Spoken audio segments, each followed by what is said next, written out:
เม็ดไผ่เม็ดจ้ะยกตัวกว่าได้เอาไปหน่อยย่ำ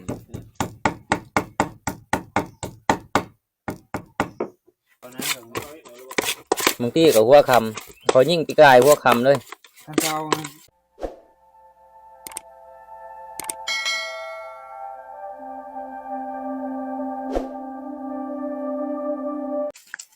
สบายดีทุกคนสบายดีตอนเที่ยงนะคือเหมือนเขาก็มาส่งที่งานนางน้องงามทุกคนเลยนางยิ่งไก่หรือว่ายิ่งนกอะไรทุกคนยิ่งทุกอย่างที่เขามานะส่วนในผ่านเองแต่สิไปหานางน้องคือกันแหละเนี่ยสิเลาะไปหาห้องสิเลาะไปน้ำห้องเลยนะสิเลาะไปหาน้องงามทุกคนตอนนี้เขาก็ส่งทีมงานเขาไว้น้องน้ำแต่ละบอนเป็นที่เรียบร้อยทุกคนเลยมาเป่ากันนั่งอยู่ส่งกันเพราะว่าไก่มันลงกินน้ำนะหรือว่าของพ่อทุกคนทุกสิ่งทุกอย่างนั่นแหละนี่นกปูปีกนกตอนนี้เขากะลงแต่ต้นไม้เลยตัวเขาพกน้องน้ำนี่กะยังกระบอกเขามาทุกคนแต่ว่าทีมงานเขานี่กะยิ่งอยู่เลยกระบังล่มเพื่อยิ่งเนาะเปิดเดี๋ยวจักยิ่งยังหรือว่าเป็นนกหรือว่าเป็นไก่นะทุกคนเลยเขากะสีง่ายไปฝุ่นเที่ยงหน้าหน่อยเขาฝุ่นนะเขาสิเป็นอังต้นให้อยู่ผู้เอาเหล้าโอ้กินหมูที่แดนมาเมื่อกี้นะทีมงานเขาว่าหมูแดนมา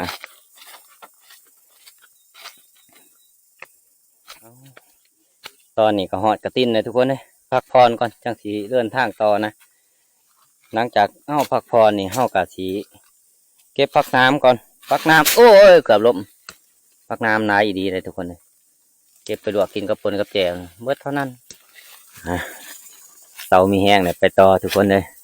คนนี้เฮากะสีเอาเครื่องเอาของเฮาไปไว้เที่ยงหน้าน้อยแต่เฮาจังสิไปเบิ่งต้นไม้นะโอ้หอยยังดีบุญบืนขึ้นนี่ห้อยหมูเลยตอนนี้ก็มาหอดเที่ยงเฮาคือเก่าทุกคนเลยบ่ได้ไปไซมาไซกลับไปกลับมาอยู่เที่ยงคือเก่าเฮาเนี่ยนี่โอ้เนี่ยจังวะไปเซ่แล้วก็มาเที่ยงมาหอดแล้วก็ซุ่มไฟลวกพักน้ำกินข้าวกินน้ำแล้วก็สิไปหานางต้นบางให้แล้วบาดนี่เฮามีหยังกินกับข้าวเฮานกบ่เพิ่งนกประกาศผ่านหม้องก่อนจักเพิ่นหายบ่จักบ่หายติผ่านหม้องเนี่ยผ่านแหนมบ่ผ่านปลาเสือให้ไหมผ่านแหนมน่ะโอ้คนนี้ทุกลายอันบ่แสบเลยเนาะ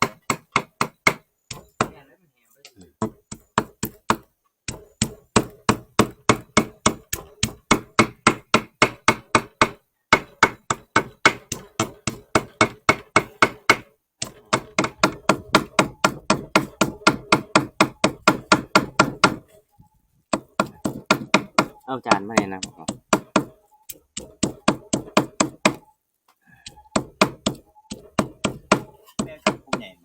แม่นก็แดกเฮ็ดเองใส่ตัวนี้ไปได้จ้ะให้เจ้าตัวสีเสียบก็แดกมาเพียงใส่เมื่อทุกอย่างมันเสียใจเอามาเนี่ยบ่ใส่มันเสียใจเลยขึ้นไปใส่ก็ได้นะสนับไปสีนะหอมเขาไปอยู่ที่ข้างอยู่ไก่นะเอาใส่อาจจะเครื่องจุกนี่โอ้นี่เขาขัวว่าบุ้มีเขาขัวเขาจับ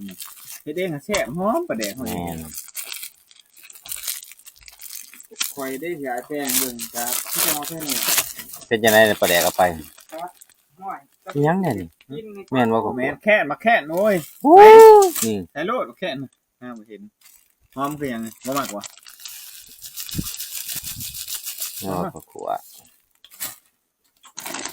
เนี่ยเล่นบักเข็นหอมครบเบอร์ทุกอย่างเลยแต่ว่าแค่ไหนวะแน่ดื่มหมกพริกอะไรนี่เห็นบอกกินเนาะ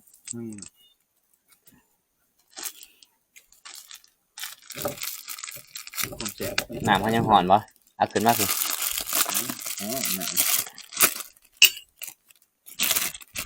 จานกับจานหน่อยๆใครแต่ว่าถือจานมาอันหนึ่ง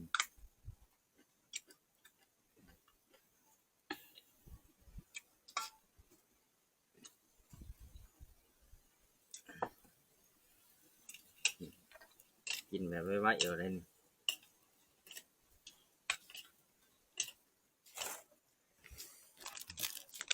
มาทุกคนกินข้าวน้ำกันกินข้าวแล้วไปนั่งต้นบังให้อ๋อบังให้ที่เบาๆเพิ่นไปนั่งมือน่ะเพิ่นว่ามันเขาว่าบักทอกใหญ่นะอยากไปแก้แค้นมันอยู่บักทอกตัวนั้นบักทอกที่ในผ่านทับ2 คน ให้ด้วยนะทำอยู่แล้ว ลาบนกจะไม่แสบครับ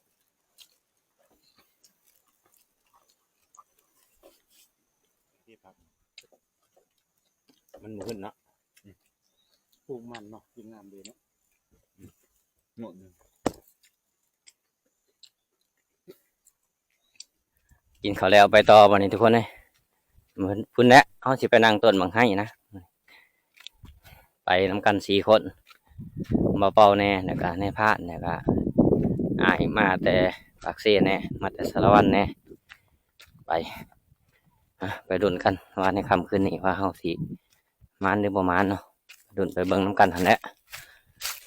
เบิ่งต้นบังให้กันมันจุกแล้ววะโอ้สุกเลยทุกคนเลยพี่โดนกล้องอยู่ไหน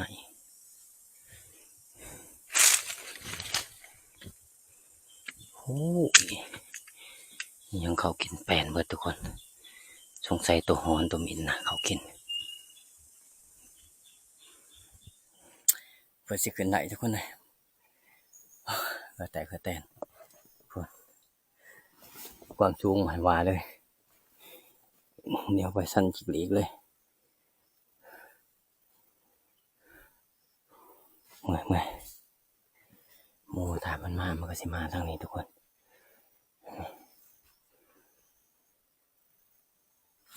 เอารอลุ้นกันทุกคนเลย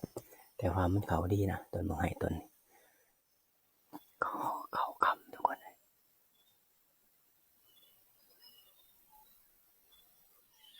มันตื่นทุกคนหนักเกินนี่ก็ตอนกับเขามา4-5 โตวนะ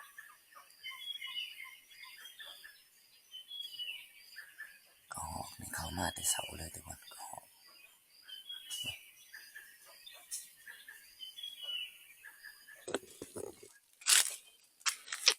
แต้มนั่งนะทุกคนแต้มนั่งนะ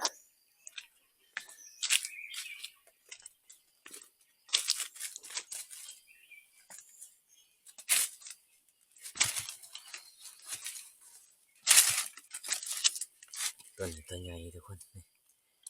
ตัวแรกอะมือใหญ่ไปเลยนะตัวนี้ใหญ่หางยาวพร้อมตัวนี้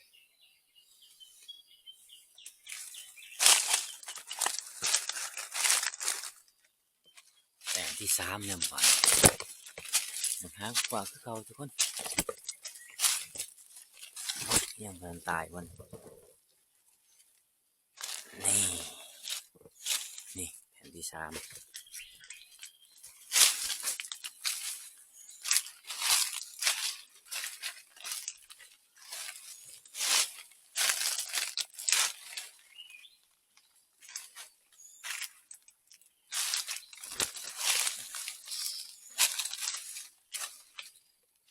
ตัวแต้มที่3นี่ใหญ่เติบเลยทุกคนตัวใหญ่เลย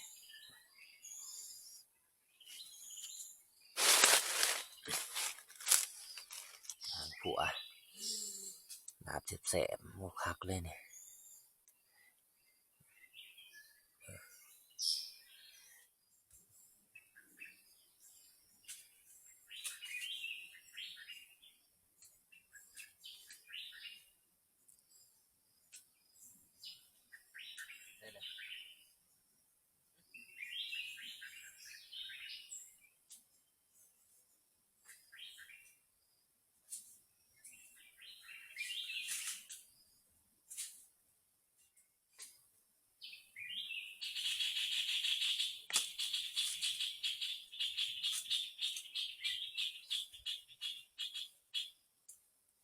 เกือบหลบโอ้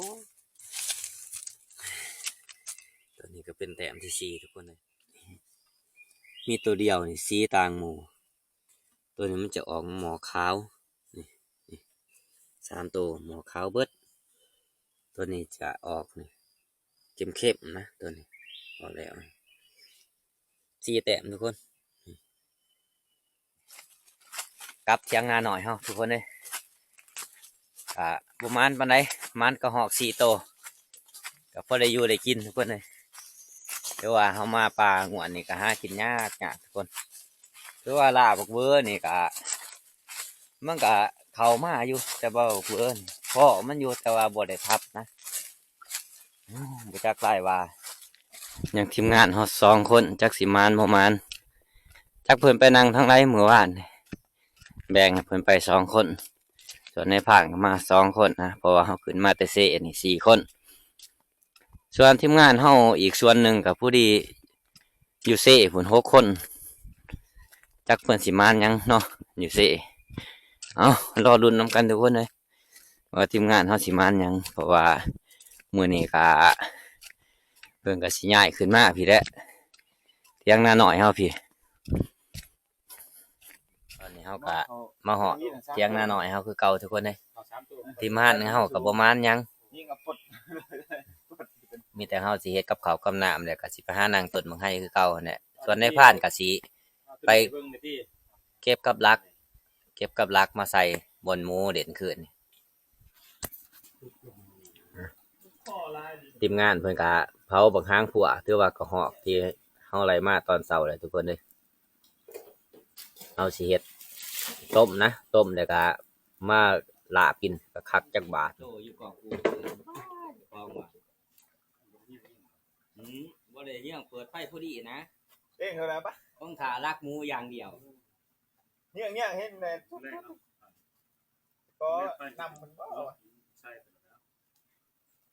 ดีก็ผ่านป่าแต่พอฟันว่าปรากฏว่ามีกล้วยกับกล้วยคือกล้วยกระทิ่งกับปนันแน่นดอดหูผู้สาวไปไล่มองเห็นไล่บอก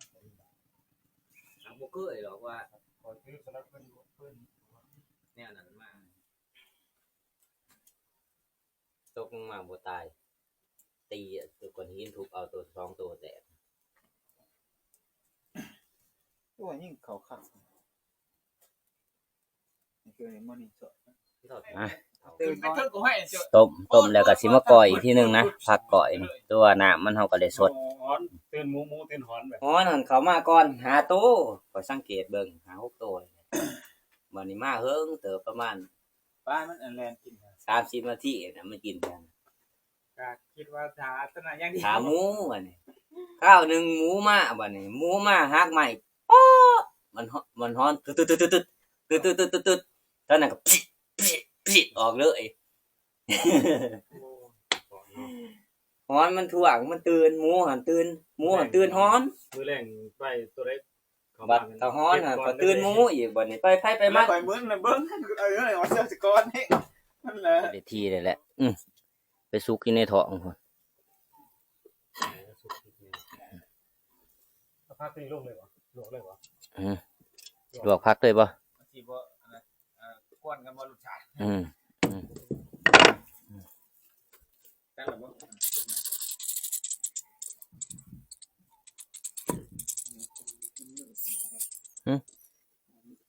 เม็ดไผเม็ดเจ้ายกทุ่งมาได้เอาบ่ดีแต่ว่ามันอันนี่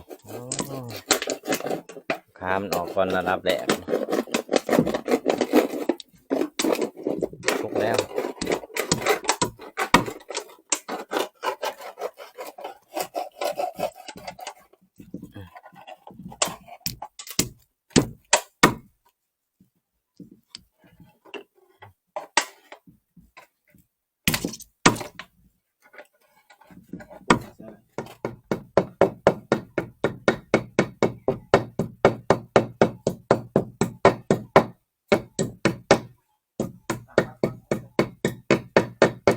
นี่ใส่แหละหัวกระหอบนี่ใส่ตัว กินกินหน่อยได้สั่งพยันมุ้ยเคยกินแต่หมดกว่าจะได้หน่อยย่ำ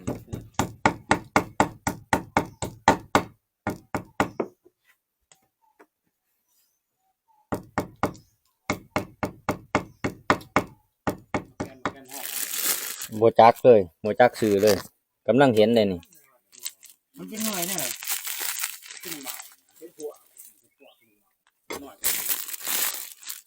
แต่ว่าตู้ทำเนื้อของข่อยมันแห้งมันหอมเลยแล้วต้นอาหารตั้งใจเฮานี่มีแต่กินดิบมันสิหอมกันแห้งก็บ่มีกินตั้งใจ เนื้อบ่เคยเห็น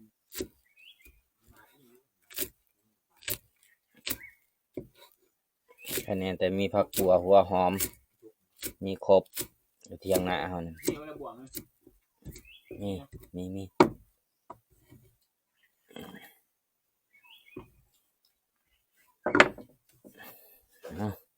ทีมงานเขาจะต้องใส่ให้มันเบิดอยู่นี่ขันเขาบ่ใส่มันเสียใจคือน้ำปลานี่ น้ำปลาเลยก็ได้เกลือก็ได้เท่าได้ หอยสั้นนะที่ แบบว่ามันมีเนี่ยอันนี้ต้องใส่มันเบิดน่าเสียวอุ้ยก็หากูอยู่ในหัวดนี่เสียใจแล้วบ่ใส่กูมันก็ว่าได้อ เนี่ยมึงเจอเขากังเวียน อิหยัง ที่ร้อยเขา อิหยัง หมู บ่ เขานะแบบ ร้อย บางทีก็หัวคำพอยิ่งปีกายหัวคำเลย ท่านเจ้าช่วงตะเวนงัวสิโตกต่อตะเวน ประมาณ2 ถุงสองถุงนี่มันเขาเลยซื้ออยู่ปุ่มหมูให้มันมา2 โตเกินบ่มันมาแล้วมันอักอยู่หันข่อยยังสังเกตมันอยู่ หมูใหญ่แต่มันก็ชื่อภาคเฮาอยู่ในต้นฮ้อนมา มันหักมันมาพร้อมลบหันหมูใหญ่ล้มก็มา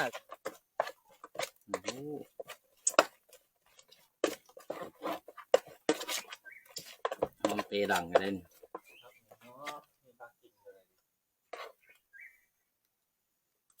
แล้วปลาตองมีปลาไงเนี่ยไก่ก็โดนน้ำเนาะมาปูไว้เนาะ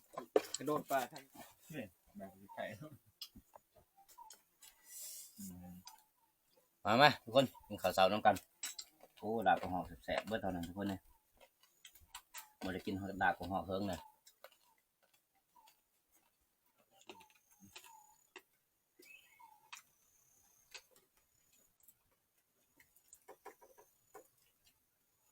ผักพันหม่องปลูกแสบเบิดนี่มะพร้างขัวเฮานี่กะ1 ไว้ทุกคน1 ไว้เพราะว่าเฮา1แบบนี้เขาเมื่อเขาจะลาบหรือว่าก่อยกินได้ก็ไรนะแต่ว่ามันสุกแล้ว มันอยู่ไรอยู่ประมาณสูงสุดอาทิตย์หนึ่งนะทำไปใส่ตู้เย็นไว้หนึ่งห้อยยังไรเป็นเดือนหัวนั้นเอา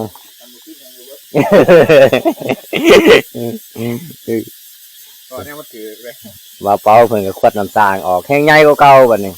น้ำใสไฟสว่างนี่แหละทุกคนเลยบนเตียงหน้าหน่อยเฮานี่นับแต่พักมีเบิดคน